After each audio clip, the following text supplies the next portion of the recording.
Okay, so welcome everybody to this lecture of our program, Sometimes Doing Nothing Leads to Something, which is a topic that, given the current situation, is taking up a more pressing relevance. And our aim at Archizoom is to expand and delve into this topic from a multifaceted perspective, involving a wide range of disciplines, which can open up the discussions beyond our too often architecture-centered discourse. So tonight we welcome Marson Korbi, who will present us what it meant for the writers for the Beat Generation, the principle of doing nothing, and how also this can lead to an innovative and creative process with repercussions also in the other arts, such as photography, music, and the vision of the changing urban context of the 60s. Marson Korbi is an architect. He is originally from Albania. He has a PhD in architecture, design, and theory from the Politecnico of Bari in Italy. And he's now a scientific collaborator at the Laboratory of History and Theory at EPFL, and is also, together with other architects, one of the founders of the collective Concrete. He's an amazing, avid reader. He's continuously interested in exploring design concepts against the background of social actions, of radical writing, experimental, artistic, and also music practices. And today he will present us part of his ongoing research and obsession with the writers of the Beat Generation, a topic which can unfold unexpected approaches in reference to the idea of action, as well as to the reading of the shifting character of the American cultural landscape. So I would invite everyone who can to open the webcam if you want. And then if you have any question, you can type them in the chat or ask them in person, I mean, virtually, at the end of the presentation. So Marson, now the stage is yours. And thank you again.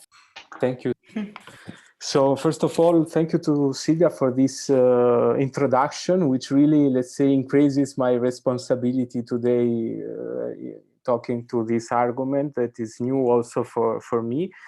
And also I would like to thank all the members of the collective of Archizoom and to really thank them for organizing this topic, which of course, as Silvia said, it becomes really crucial in these times of domestic segregation, when we are supposed to do nothing, but we are actually at work at this time. So I would start, and today my ambition is to take away my dress as an architect and to put on the dresses of the creative in general. And this lecture is about the writing techniques of the Beat Generation, which was this movement in the United States at the end of the 40s and starting at the end of the 40s and at the beginning of the 50s. Of course, I'm not an historian of literature and a literature critic, but I will try to give an interpretation and also a series of notes and comments about this brief history and their techniques of the Beat poets and writers through the point of view of the architecture, and using also some architectural categories somehow, and which is also the point of view of the curator, of the creative in general. Before starting, I would like to stop to this, let's say, to this definition, to a definition of the Italian philosopher Giorgio Agamben about the idea of doing nothing. Basically, for Agamben, the concept of doing nothing is a dialectical relation between a sort of, let's say, potentiality, impersonal potentiality, which relates to the creativity, to the genius creativity of everyone on the one hand, and to the personal ability of resistance to stop, to somehow to have a sort of resistance to this potential of doing something. Taking as an example the craftsman, the singer, and the architect, basically Agamben argues that the architect as such, or the creative as such, is defined especially in the moment when he's able to resist of his, let's say, potential of doing things. So think about ourselves, no? We are architects, so it doesn't mean that we are able to draw in any time or in any moment. We have this ability to resist to this, our potential or our knowledge of writing. And this is basically what Agamben tries to explain in this book, which I didn't mention, is the book which is called Creativity and Anarchy. And these short books would really explain this, where the main idea is the idea of man without work, without an opera, without an oeuvre. So he basically returns to think, he asks us to think about this man who doesn't work, basically, where laziness, where doing nothing becomes the very fundamental aspect of human being in a certain sense. And I think this dialectic between the potential of doing and the resistance of not doing, which is, let's say, a potential in becoming somehow, in relation to the subject that I take today, the subject of the beat generation, I think it's a very, let's say, powerful relation, because it brings to the excess, to the very limit, this idea of doing, saying a lot, writing a lot, endlessly, restless, which are some terms that I'm borrowing from the beat generation words. And the other idea of controlling them, of having this resistance and using some techniques in order to express this powerful and this potential of doing something, basically. My reading of the, let's say, of the beat generation today, I will present them through the reading of 3 books. The first book is the book of well-known Jack Kerouac, On the Road, that was published in 1957, actually 10 years after he finished to write the book, the manuscript. The other is the poem Hole by the poet Allen Ginsberg, which has been published in 1956. And the third one, which is not one of the most famous books, but is one of the most important for the writing techniques, is the one written by William Burroughs and Brian Gysin, about which is entitled The Third Mind. So. So it's important, first of all, for a moment to contextualize all this condition of the beat poets and the beat generation. First of all, we are in the 50s. We are at the beginning of the 50s, as I said. On the one hand, we have this idea of university that becomes a very it's important apparatus for the government. On the one hand, we have this politics by the American governments in the very middle of the Cold War condition, to make and to, let's say, subjectify the university, which becomes a sort of, let's say, a sort of factory. The politics of research and development, which are being applied in the 50s, project the university in this idea of producing more and more and more knowledge, more researches, and this becomes a sort of in function to the state, basically. So for the first time, the university loses somehow its autonomy. And on the other hand, we have this idea of the identity, of the ideal, which is being praised even by the university itself, of the suburban domestic house, no? Where basically, of course, the idea of the housewife, the idea of private property, the suburban territory, which become very useful for this conformist ideology of what is praised as a sort of American identity. And we are in the very middle of the mercantilism reform, which means that everyone who tries to be a non-conformist, or to try to be also radical, is being labeled as a communist. And being a communist means also being an enemy if we are focused ourselves in this, let's say, condition of the 50s. And also a conformist is also in such a condition could be, let's say, defined as a subject where trying to behave basically the same. And in this term, the university, especially from the point of view of literature and especially of academic literature, loses all its, let's say, critical aspects and becomes an apparatus of propaganda somehow itself in order to elevate this condition of the American identity, something that really anticipates what we today we call the sovereignism of the populist movements that we have, and we finally hope to take away these last days. But anyway, we have a very, let's say, origin in this period. The guys of the Beat generation actually are, let's say, three guys which are shown in the picture on the left: Jack Kerouac, Allen Ginsberg, William Burroughs, and then Lucian Kerr, who is the guy in the right picture, the guy in the middle. Basically, they found this sort of, let's say, collective within university because they passed time together. They met in the Columbia University. And before coming with the Beat generation definition, they invent this sort of new vision. No? In 1945, they talk about the new vision. The new vision is the idea of writing where naked self-expression is a seed of creativity. We are in the middle of, let's say, censorship. So the idea of having this sort of naked self-expression should be understood in such a context. The artist's consciousness is expanded by the dearrangement of the senses. The dearrangement of the senses is a very key word, which means that the use of the drugs, the use of heroin, of benzodrine becomes a sort of, let's say, stimulus in order to increase the creativity. And last, the last point is that art should elude conventional morality. So this is a very, let's say, fundamental part of their manifesto somehow, or their ideals, of this idea of going against what was being to be the conformist suburban model of living, etc., etc. The Beat generation appeared to mass public in 1952 by an article written by the writer and also journalist Cleland Holmes in the New York Times.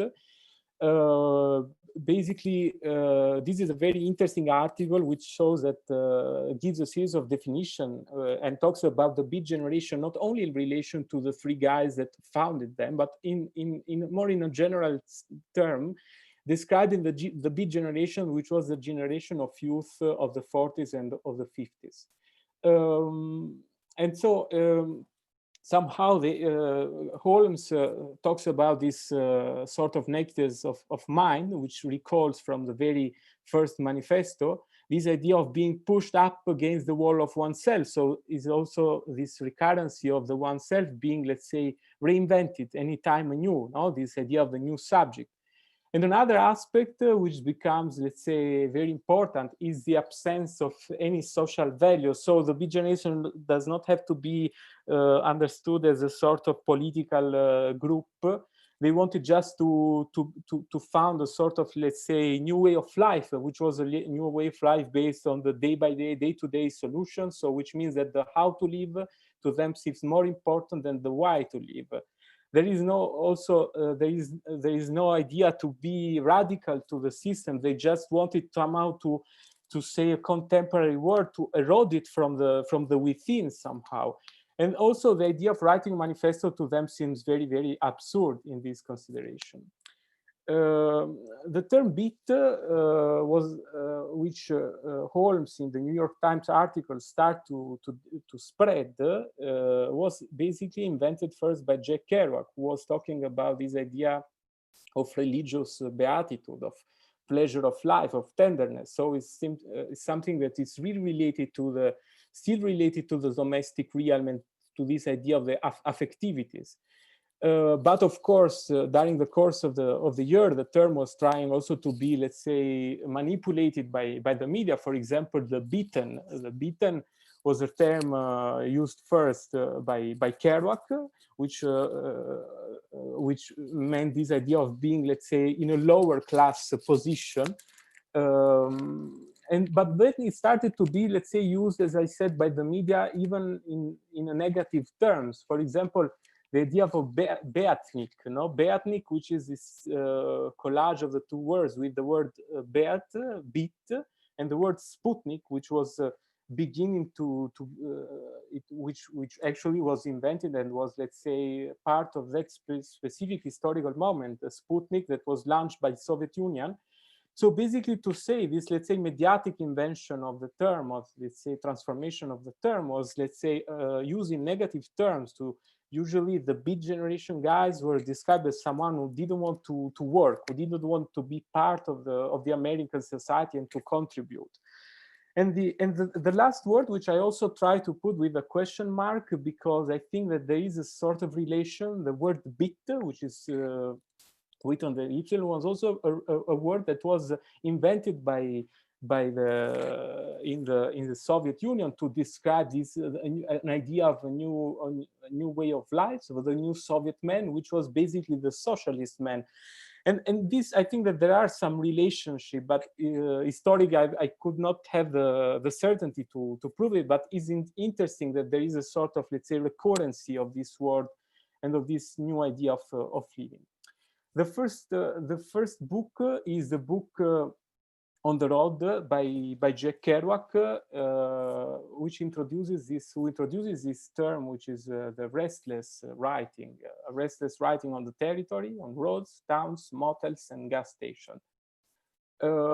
As many of you might know, the story of the book is about the life of a group of friends through which the protagonist, Dean Moretti, who represent the figure of Neil Cassady, which was very close to Kerouac and was a talented country guy who wanted basically to become a writer. And on the other hand, the other character of the book is Sal Paradise, who is represented by Kerouac, where Sal is the narrator and takes the journey of this on the road, first alone, by auto stops, by sleeping from one motel to the other, and then with the collective of his friends, they do this journey on the car in order to reach from New York to San Francisco.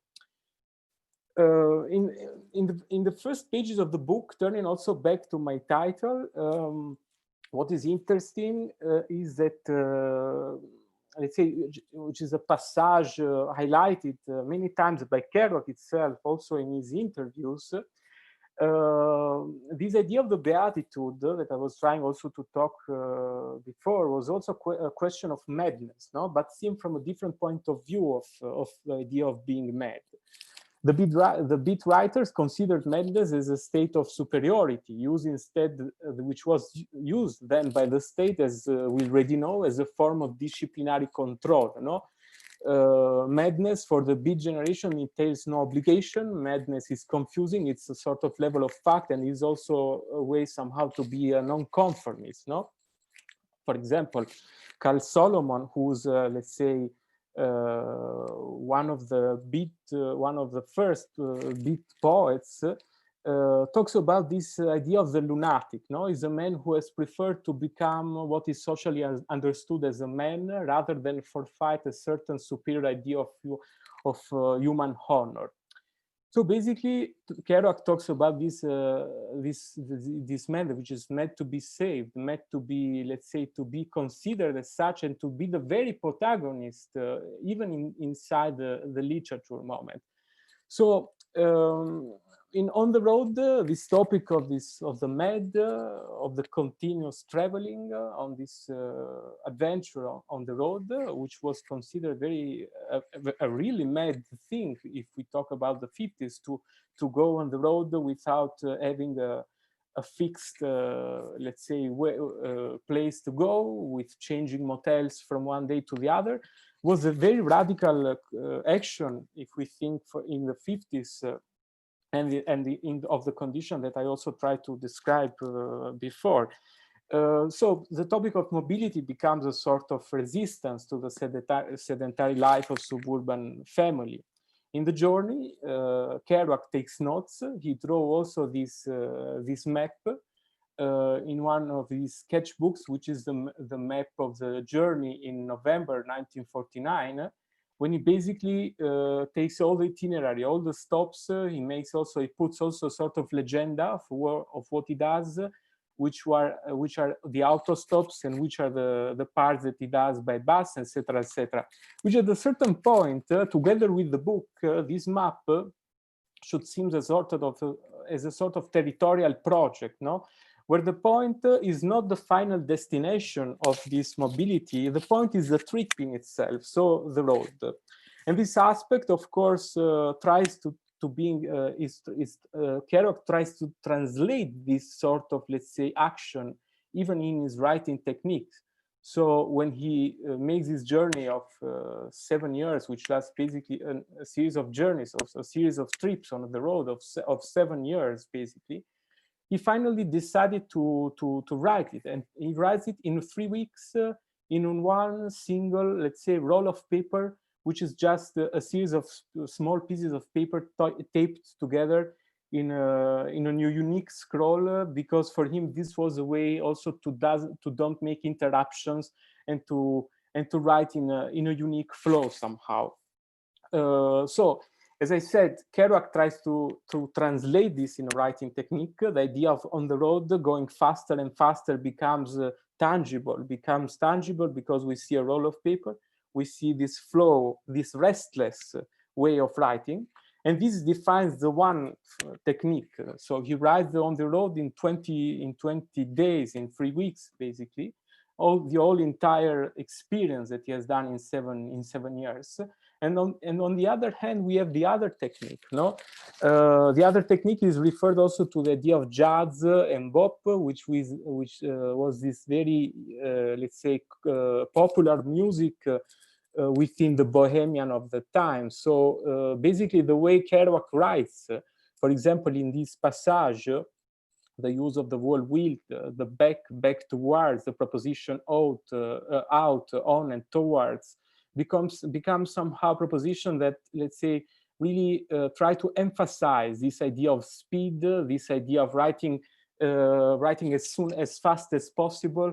And he basically, this is a technique that he calls a sort of spontaneous bop prosody. What happens with Kerouac is that from a certain point, writing becomes typing, and typing in itself becomes a sort of performance. So basically, when he's in this picture, which is, let's say, a very famous picture of Kerouac after finishing the manuscript of On the Road, as he will affirm later, you will know what I'm going to do. Just write it down as fast as I can, exactly like it happened, all in a rush, the hell with this phony architecture. So what happens is the act of writing becomes like playing the piano, like in the jazz, you know?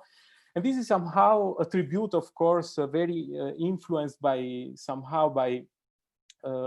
Marcel Proust, if we think to the text of La Recherche de Temps Perdu, which is a text for Kerouac, which is a very crucial influence. And also, in a certain way, Kerouac, in this way, anticipates this idea of speed, of long life working, which is a very, let's say, contemporary condition in the way we work in this today, apart from the fact that what we do is not just an act of creativity or not joyful, as Kerouac wanted to intend work, but it's just an obligation that we have towards our comrades and our institutions. So apart from this comment, what is interesting that basically, as Neil Cassady, this protagonist of the On the Road, notice as well, the manuscript is a kind of an on the road itself. So it's a road. You know, the poem becomes the prose becomes this physically resembles this idea of the road, of the typical American road in the countryside, the road which connects the East Coast with the West Coast. And this is why also Kerouac, which actually tries to propose this, he invents this, he sketches this cover for the book, which he really intends this experience as a poem and as a piece of writing in a highway, basically. But what is interesting, in fact, is that paradoxically, the road in itself is not the very protagonist of the book. If we read the book, the road is mentioned as a scenography during all the time. And what is important is just the story, the narrative of the events, the things that he sees, that what happens.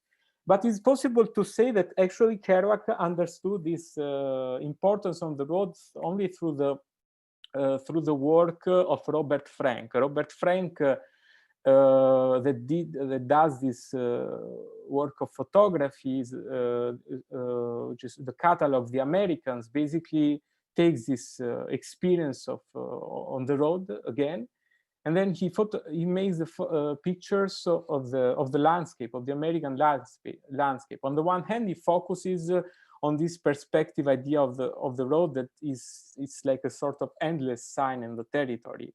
And on the other hand, which is in fact the aspect that fascinates Kerouac, is that he's really focused on the details, on the sides of the work of the road.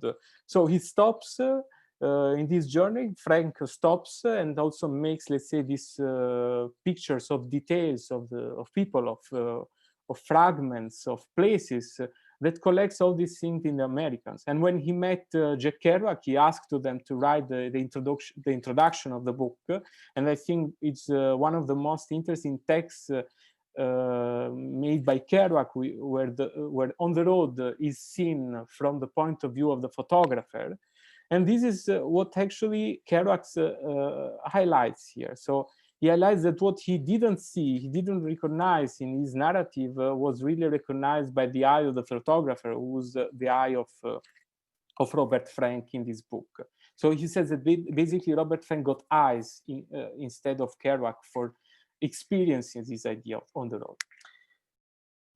Going further, I think that in terms of doing nothing in this research, for me, the work of the other photographer, of Ed Ruscha, was very fundamental to understand which is the relation between the doing nothing and Jack Kerouac on the road. Basically, Kerouac, Ed Ruscha, after reading the book, after knowing the story, tries to, let's say, start as well this sort of third edition or third, let's say, interpretation of On the Road. From Oklahoma to Los Angeles, he takes this journey, and he starts with this very particular work, which is the work on the strip, on the Sunset Strip. He basically, let's say, designed this book, which is somehow a tangible or a material, let's say, reproposition of the On the Road book, which is a series of different photographies, put it in a sort of longitudinal panorama, and that are put together in this very, very long book that could be actually read as a sort of, let's say, panorama of the idea of the road. This is Ed Ruscha trying to take these pictures in this pickup. Basically, he's moving on the Sunset Boulevard, and he's taking pieces and pieces, and then collages them together in order to obtain the final work, which is layouted in the book in these folded pages. For Ed Ruscha, this aspect is very, on the road, this aspect is very, let's say, mystified on the one hand, but he also tried to criticize it, no? On the one hand, what he's saying that I'm not focusing on Kerouac narrative. I want to focus on the details, no? And to give, he literally talks about doing nothing. So what he does is just stopping and photographing what is already there. So his idea of doing nothing is basically just making photographies and trying to be a photographer and simulate somehow a typical consumerist and tourist doing photographies with his generic camera. On the other hand, his critiques is also a sort of form of art. He basically, in this other work, takes the typing machine of Jack Kerouac, and in this second, let's say, experiment on the road and traveling by his personal car, he takes the model of the Jack Kerouac typing machine and just threw it away on the road. And what happens is very critical to this. He also tried to see a new, let's say, to give a new interpretation of the road by Jack Kerouac, by destroying basically what was the medium that Jack Kerouac was trying to idealize, which is the typing machine. And of course, this is a zoom of the typing machine after it's destroying. And of course, all the work of Ed Ruscha should be intended as this idea of doing nothing, just taking the journey on the road without a specific place to go, and just taking pictures of these generic architectures elements towards the American territory. The other book is the book Hall, which actually it's a poem. It's a poem by Allen Ginsberg. This is basically one of the most known and the most important works of the Beat generation, because of the political effect, because of his writing techniques, and of course because of its, let's say, poetic aspects in itself. In order to understand, of course,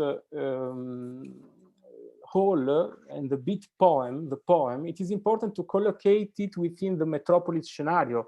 The metropolis both related to its violence, to its relation of subordination, of arrogance, and to its spectacularity and endless creativity, which is, as I said, the metropolis.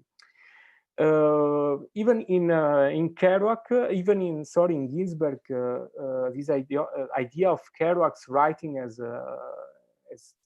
playing the piano becomes a sort of performance in itself. I think that is very interesting, the interpretation in the film, in the movie Kill Your Darlings, when basically Allen Ginsberg tried to typing in a very fast way. The poem Hall that is being published in 1958,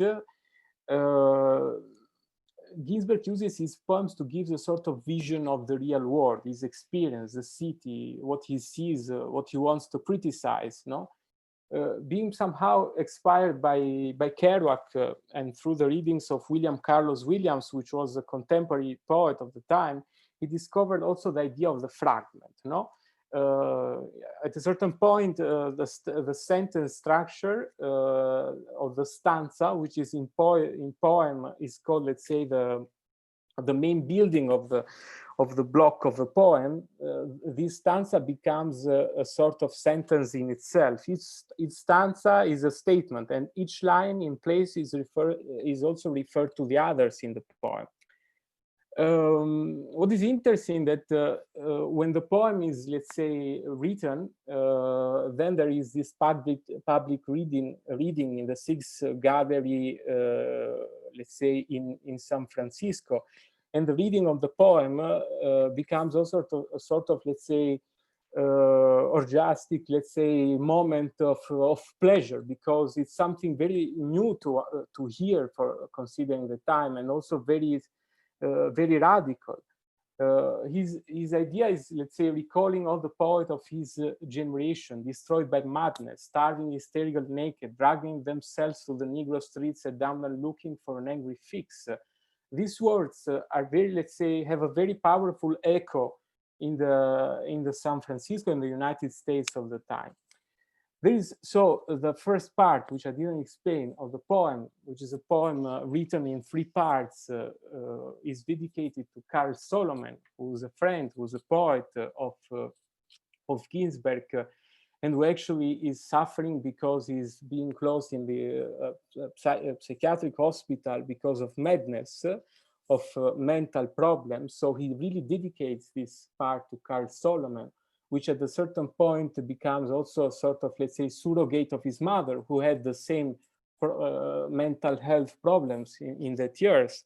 And I think that this first part of the poem is also one of the most, let's say, powerful poems that the poet writes also to his mother. The second part of the poem is written later, written in a second moment.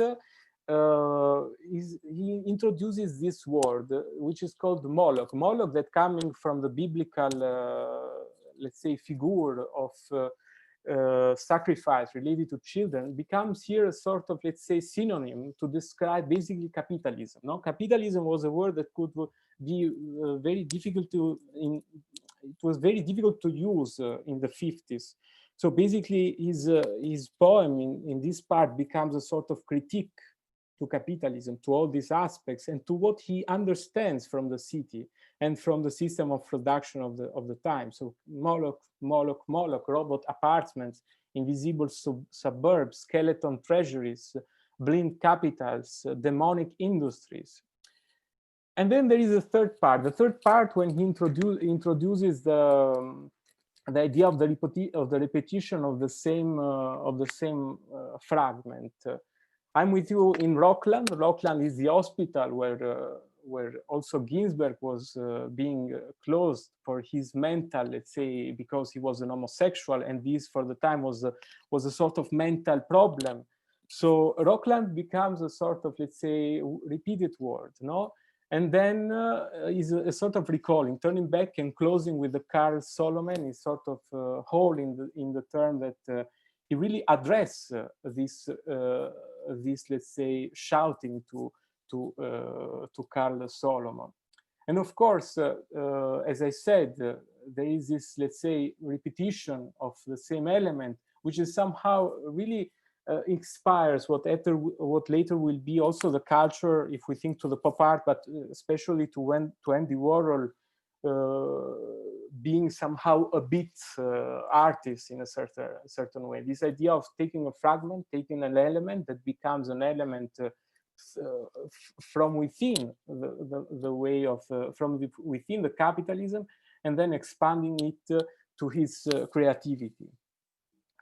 Related to the poem, there is also another, let's say, piece of work. I will, let's say, jump these aspects which are related to Walt Whitman poem that was really a sort of inspiration for Ginsberg in itself. And this is also a recalling of the doing nothing is an aspect that is being recalled also by Walt Whitman before, that was considered by Ginsberg as a sort of a mentor.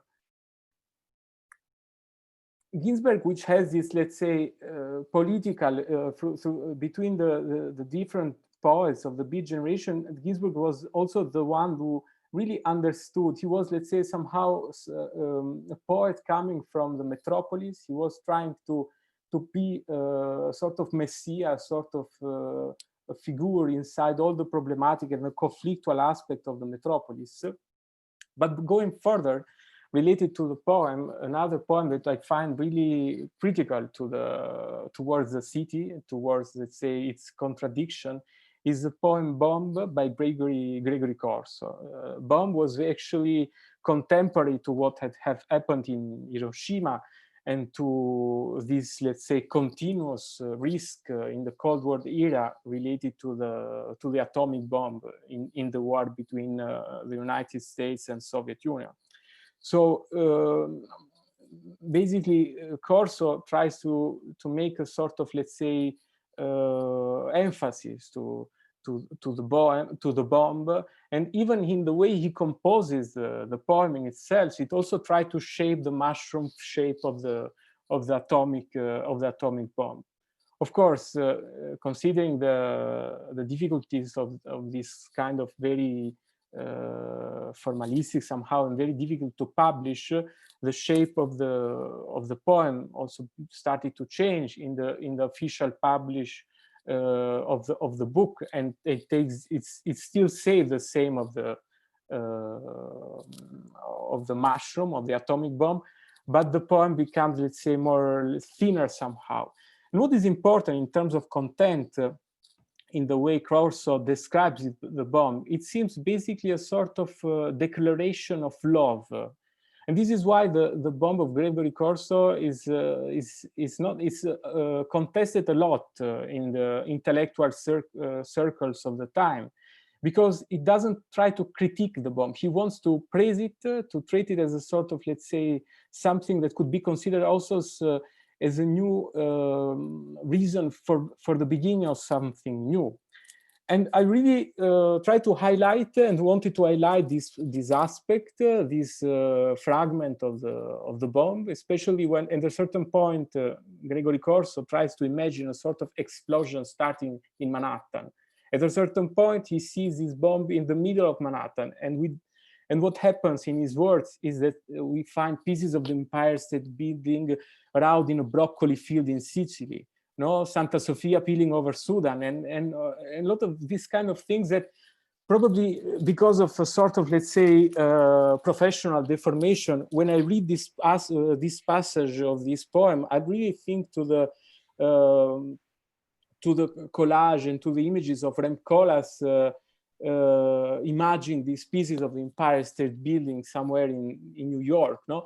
And there is these Madelon Wiesenthorp images and pictures figuring New York at the time. I mean, this passage, of course, really reminds me the way Wiesenthorp tries to describe and to narrate to us in Delirious New York, the pieces of New York. And I mean, it's also an interesting aspect, the way the relation with the bomb in another poem by Corso, which is Vision of Rotterdam, in his book Gasoline in 1958, is still describes Rotterdam and the bombing in Rotterdam after the World War II as a beautiful moment somehow, no? As a moment that could give a sort of new possibility to Rotterdam to have a new vision. And I don't know, there is probably something in common with Koolhaas in this, that also praises the demolition of Rotterdam as a new vision in order to rethink its life, its architecture, and its dreaming. Going towards the conclusion, the last aspects, and I really try to go quickly now because I'm taking a lot of time, I think. And the third Mind is the last book which introduces a different writing technique, which is the writing technique of the katap. The katap basically was invented by William Barrow. William Barrow is most famous books are the books Junkie, Naked Lunch, and The Exterminator, which are basically novels. But what is interesting in his, let's say, idea of doing nothing is that at a certain point his doing nothing is really related to the use of drugs, no? To benzedrine, to marijuana, to heroin, everything that he called junks, no? At least you can say that considering his works that he has always done and written with less, using the same characters, same, let's say, phrases, rearrangements of the same stories, we can really consider William Burroughs a sort of doing nothing writer, no? But what I find interesting in the introduction of Naked Lunch, which is the most famous book of Barrow, is this explanation of, I mean, could be considered as a very rhetorical passage, but when I was reading and reading this, I was really thinking, what does it mean to do nothing at all, you know? And actually Barrow has experimented this a series of times. I had not taken a bath in a year. I've never cleaned or dusted the room. Every ampoule, boxes and garbage piled up to the ceiling. Light and water had been long since turned off for non-payment. I did absolutely nothing. I was only roused to action when the hard glasses of junk ran out. So basically his idea of doing nothing is totally being done with benzedrine, and then the moment when he's, let's say, in a withdrawal condition, through the very bizarre use of morphine, etc., he starts to write, you know? He starts to create. And I mean, in order to understand Barrow as a character, which is a very complex character, I think probably it could have been useful a dedicated lecture. But of course, what is interesting is that the episode, this very bizarre episode playing William Tell with his wife when he accidentally kills his life, he really changes his idea of seeing art and writing and creativity at all. I mean, this is a very barbaric way of starting to be a creative person, but of course it's an historical fact. When at a certain point Barrows says that, so the death of Joanne, his wife, brought me in contact with the invader, no, the ugly spirit, and maneuvered me in a lifelong struggle in which I have no choice except to write my way out. So his own experience somehow becomes his main subject in most of his writings. Anyway, what happens next, even if we consider basically it literal, in literal terms, his experience becomes also his creative art, because the way he started also to paint in the 80s, for example, this idea of shooting on these wood tables, when if he put it, let's say, plastic, let's say, balls of full of painting, and then he started to shoot on them, and the effect was these paintings that he has on the background. So when I said that the idea of doing nothing with William Burroughs is a very, let's say, really put in question, so how this idea of doing nothing could lead to something.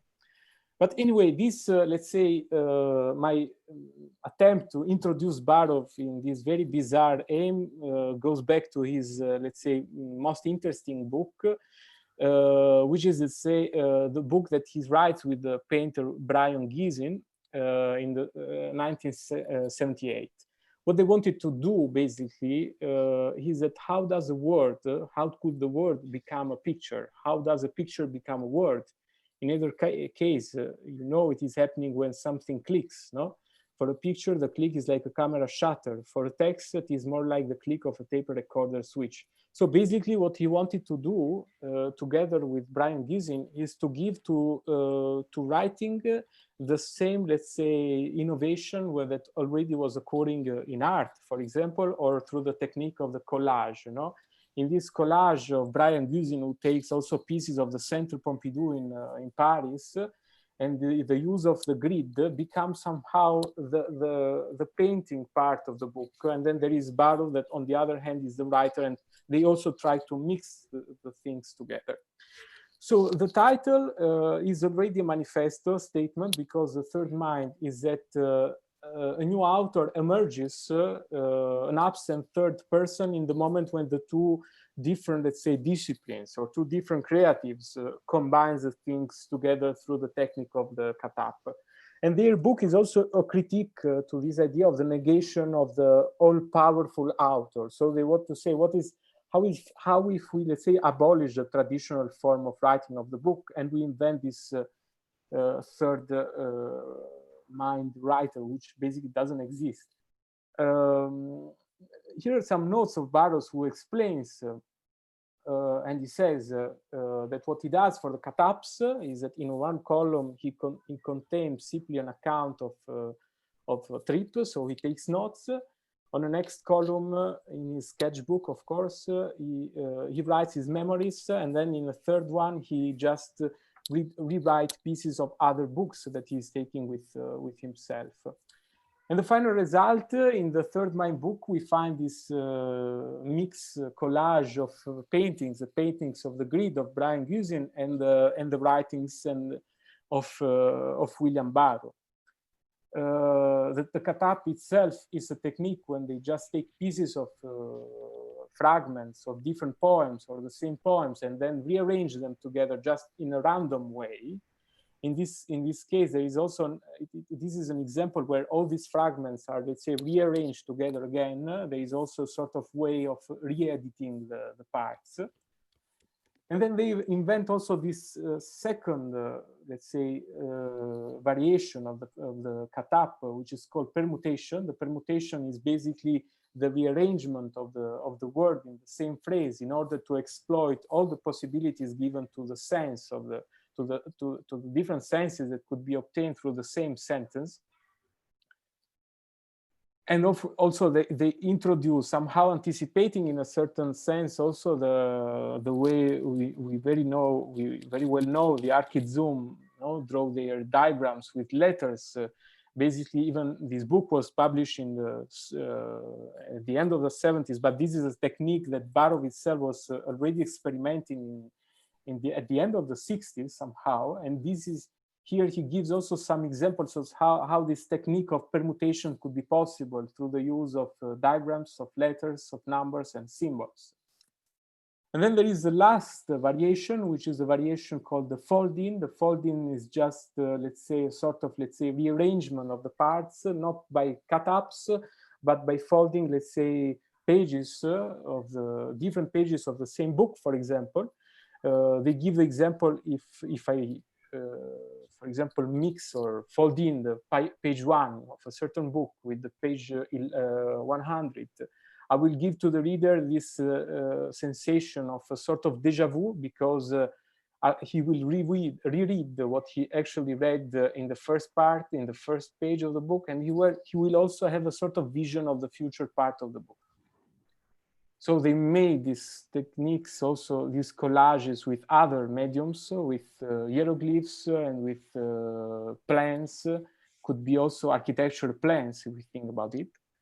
So the idea is that everybody could be a poet somehow. No? If you know Rimbaud, if you know Melville, if you know Shakespeare, and you know how to use them, everybody can be Rimbaud. If you will cut up Rimbaud's word and learn Rimbaud language, talk, think Rimbaud, and supply reasonably appropriate meat. So all that poets and writers can be reincarnated in different hosts. All this, let's say, what I was also trying to explain, I hope is possible to rethink it and to lead and to bring something different. In William Burroughs, of course, this is a more, let's say, had a more, let's say, useful impact. For example, the invention of heavy metal was something, a term that coming from the book Naked Lunch. And also the cut up was something that was, for example, very fundamental in the work of musicians like David Bowie. The song Diamond Dogs is basically a song made totally by these cut up techniques, where he basically takes pieces of different fragments that he writes himself, and then he rearranged them in order to obtain, let's say, what is the final result of many of his songs, through which, as I said, the Diamond Dog song. And of course, there are also attempts in architecture, for example, like the genetic movement in architecture that was founded in the 80s by Francesco Saverio Dodder, was also trying to explain how this technique of the collage of the writing could be mixed together, cut up together, in order also to express something that doesn't need the text to be read, but could be also expressive through this becoming text through this becoming image of the text itself. And of course, in conclusion, and this is, let's say, still a series of questions, as I tried also to show today. Of course, this kind of research, this kind of interest in this different way of writing and of creativity, still makes me to conclude with a series of questions, especially related to architecture. So I think that one of the possible questions that we could make, and especially if we, let's say, put the architecture field within, let's say, the idea of doing nothing or doing less, these are a series of questions that I think are important. Like, what about the Bohemian architecture? No, the architecture having the same character as David Bowie, without identity, without sex, architecture made with cut-ups. Colassian cut-ups, Colassian as a poet, probably. What about domestic junk, urban junk, the junk city? What about destroying architecture and capitalism, for example? What about architecture as a bomb, as a form of criticism somehow? What about territorial madness? So living in a gas station forever, could it be possible? What about doing nothing to the territory and leaving it as it is? And what about architecture of little or nothing gestures? So these, I think, are some of the questions that this research, this little presentation is making to me to ask to everybody and to myself as well. And I would like to thank you for your patience and also for having, let's say, for being part of this today. Thank you. Thank you, Marson. Thank you very much. It was a great and dense set of different perspectives and I think also different ideas to trigger also a creative process, but also in a way an understanding of possible way also of mapping different urban conditions, which I would say. And in a way, also the text you presented, we talked already about it, but they are in a way three kind of different architectures.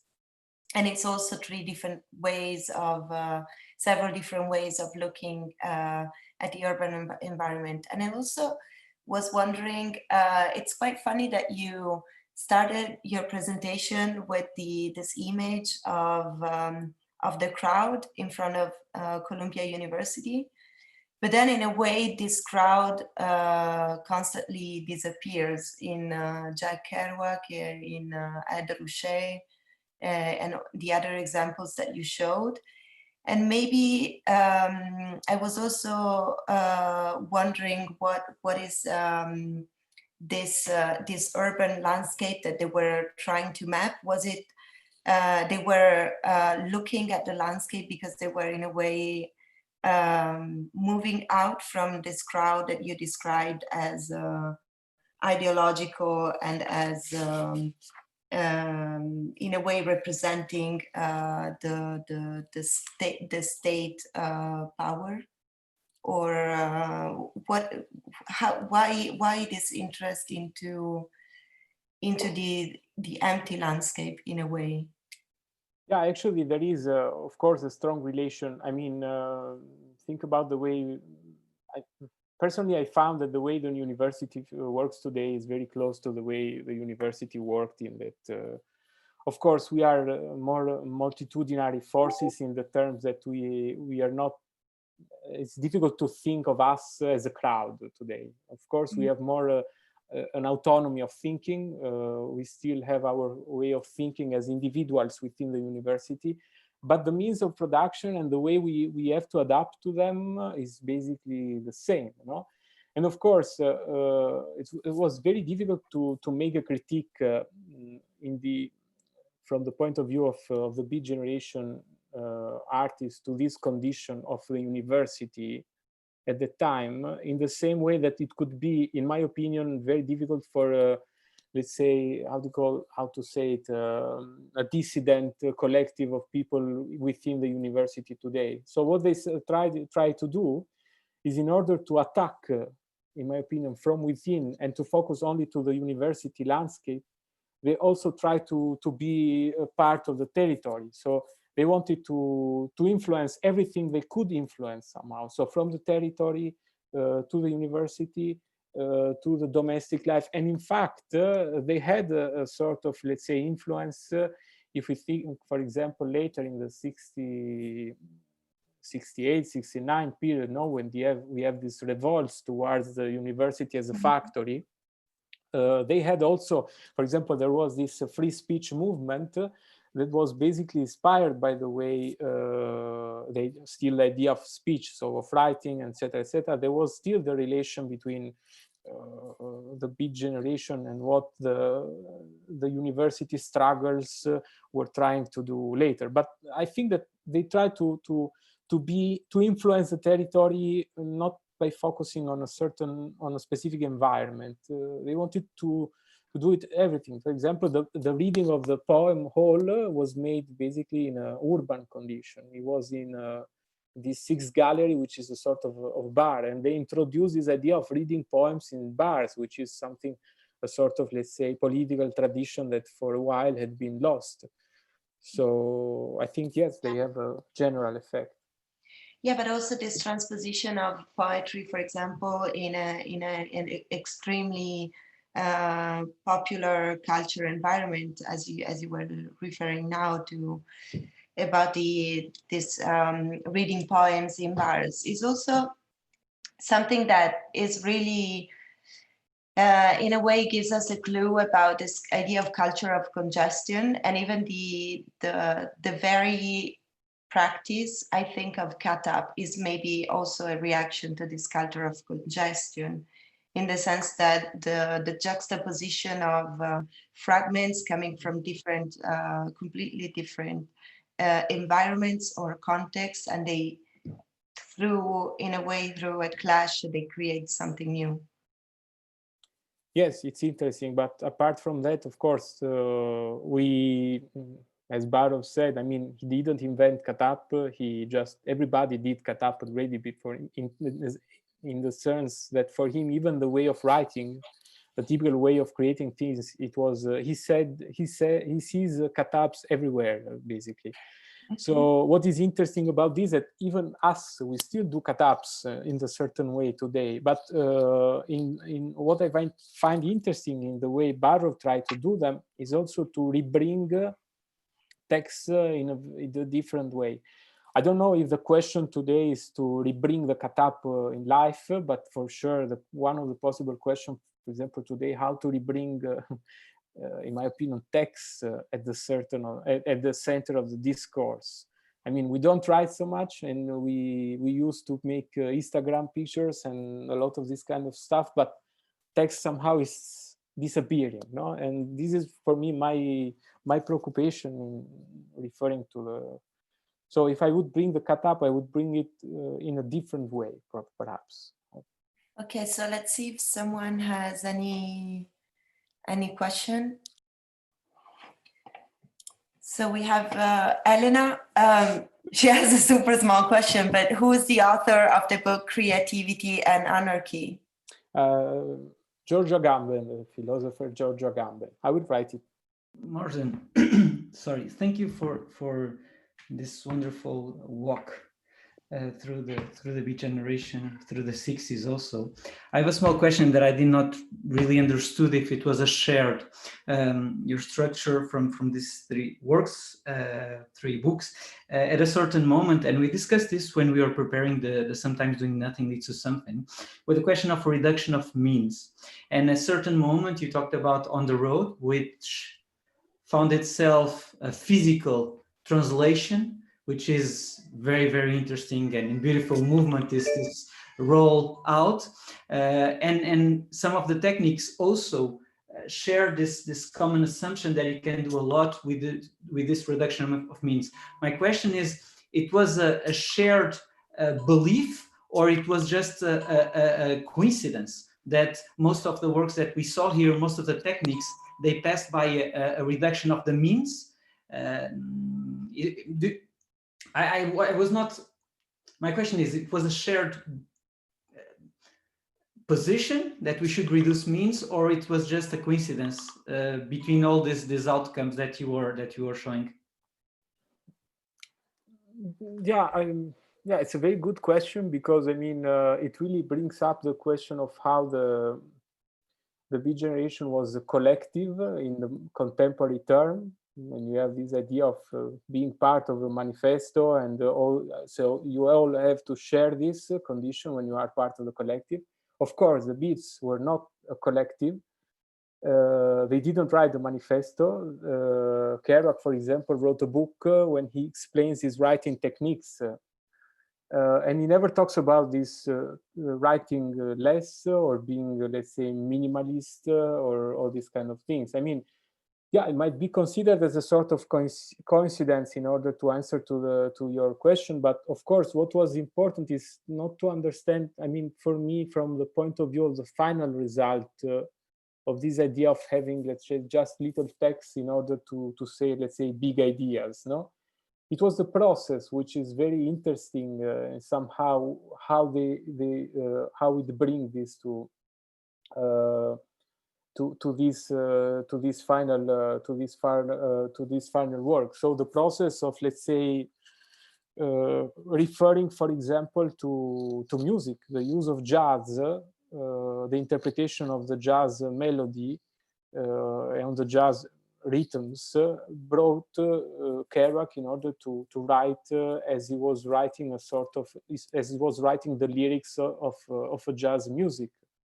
So I think that there was this, let's say, collage between two different, let's say, forms of arts that brought to this sort of, let's say, abstraction of the writing techniques. And in the case of Barrow, the use of diagrams, which are basically letters, this is more visible, because he really, Barrows, for example, was a writer that he didn't like to write, so he hated to write. For him, the moment of writing was terrible. So for him, it was wonderful how through this ethos he wrote this, let's say, over using the same characters, using just less means. And as I said, in the example of the third mind, again, the reference to another technique coming from another, let's say, field, which is the field of collage. He was trying to transform the text into something else, which was the painting and the collage. And I think, yes, it's more a result of something that, of course, there were share, because when you show this, either the book or the poem, can we draw? Can we seek, or can we link it to concrete poetry, or not really? Because sure. Because there's when I saw the images, of course, I think this is concrete poetry, and I was trying to see where the things overlap, because it's not very easy to limit concrete poetry, but at the same time, I think we are not very far away from the time spent. Sure. Yeah, they somehow anticipated concrete poetry, even, as I said, for example, for the Archizoom, I guess the use of this concrete poetry and the typing machine to draw, and in the middle you have the concrete poetry, which comes, let's say, a sort of, ghost, but who's focusing more to making writing as a sort of pop art in somehow, no? And on the other hand, you have this very ambition to use, to very overlap, not the images, but to overlap the processing and the techniques of creativity. So what I mean is that, somehow I consider concrete poetry more as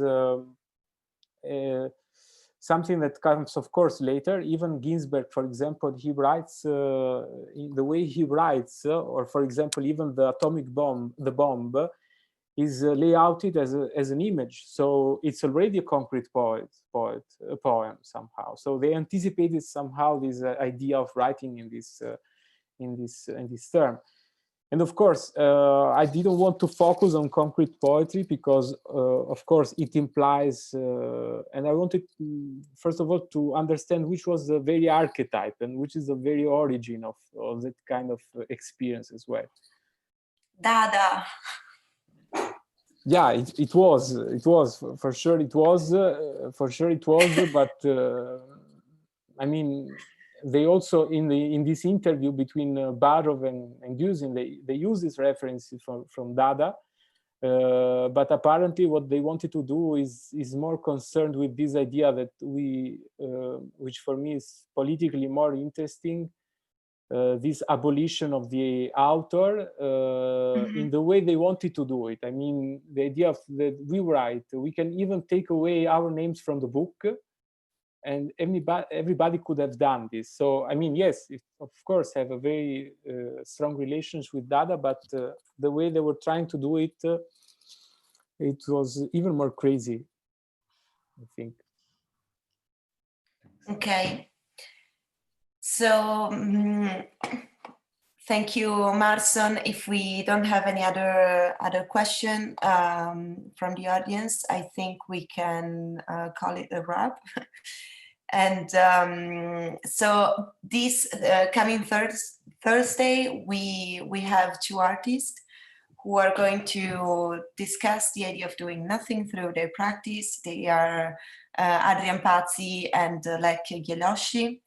And next week we also have a very dense program with one event with the 20x20x20 series, and then we will have the French critic Nicolas Bourriot. So I wish everyone a nice evening